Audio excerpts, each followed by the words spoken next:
পিলখানা হত্যাকাণ্ডের পূর্ণ তদন্তের দাবিতে প্রধান উপদেষ্টার বাসভবন অভিমুখে পদযাত্রা। জুলাই বিপ্লবকে মুছে ফেলার অপচেষ্টা চলছে বলে মন্তব্য করেছেন হাসনাত আব্দুল্লাহ।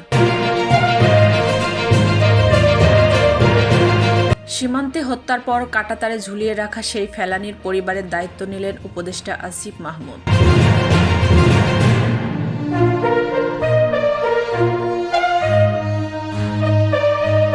রাজপথের বদলে খোলা মাঠে সভা করার অনুরোধ জানান ডিএমপি কমিশনার।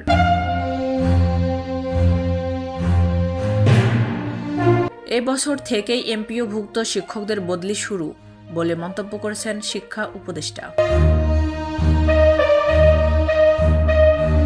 পোষ্যকোঠা বাতিল সহ ৯ দফা দাবিতে আমরণ অনশনে চট্টগ্রাম বিশ্ববিদ্যালয়ের ৬ শিক্ষার্থী। ঢাকা ১০ আসনের সাবেক এমপি শফিউল ইসলামকে গ্রেপ্তার করেছে পুলিশ।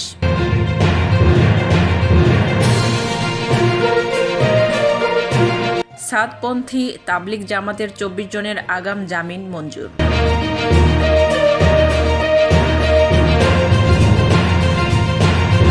কাল থেকে বিডিআর বিদ্রোহের আসামিদের বিচার হবে কেরানীগঞ্জ কারাগারে অবস্থিত অস্থায়ী আদালতে।